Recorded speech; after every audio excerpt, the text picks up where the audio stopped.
रहे हैं समाचार मुद्दा यूपी का और मैं हूं आपके साथ ममता दुबे। आइए रुक करते हैं आज की कुछ खास खबर की तरफ। मैंने देखा है व्यवस्था को लौटते हुए गांव के चौकीदार की गवाही। आप देख रहे हैं समाचार मुद्दा उत्तर प्रदेश का गोरखपुर। मैं गवाह हूं उस समय का जब गांव की गलियों में लाल सफा दिखाई देता था तो अपराध अपने आप सहम जाता था।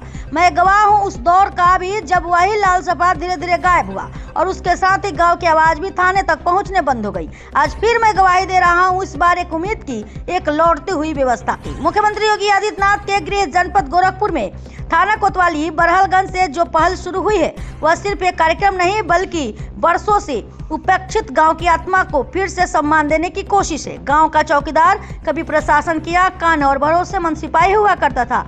वह बिना वर्दी के भी कानून की मौजूदगी का एहसास कराता था, लेकिन समय बदला, सिस्टम बदला और चौकीदार हाशिए पर चला गया। उसकी जगह सूचना तंत्र में अविश्वसनीय चेहरे आ गए, दलाल, बिचौलिए और स्वार्थी तत्व। मैंने अपनी आंखों से देखा जब बरहलगंज थाने में चौकीदारों के सिर पर फिर से लाल सफा बंधा। यह सिर्फ कपड़े का टुकड़ा नहीं था, यह प्रशासन का भरोसा था जो सालों बाद लौटाया गया।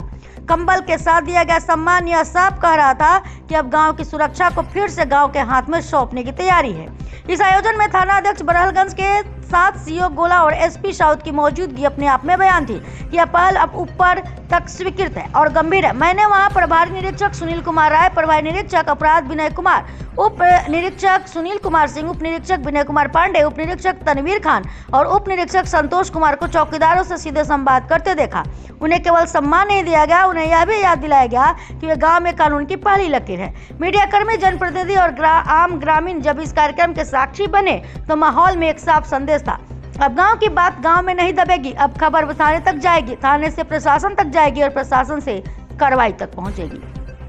मेरी गवाही यही कहती है कि अगर चौकीदार जागा तो गांव जागेगा, अगर गांव जागा तो अपराध भागेगा। बरहलगंज से उठी आवाज अगर अन्य थानों तक पहुंची तो यह सिर्फ व्यवस्था की वापसी नहीं होगी बल्कि उस भरोसे की वापसी होगी जो कभी गांव और प्रशासन के बीच हुआ करता था।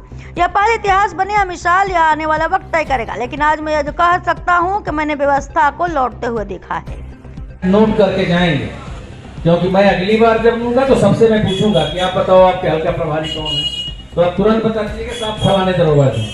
मैं पूछूंगा आपके बीपीओ कौन है, तो आप बता दीजिए कि हाँ सर फलाने जी। इतना और मोबाइल नंबर आप नहीं रखोगे तो सूचना ही नहीं दे पाओगे। तो इन सब चीजों को थोड़ा सा बस ध्यान दीजिए। ये नहीं मैं कह रहा हूँ कि आप अपना काम छोड़ के केवल हमारे काम पे लग जाओ।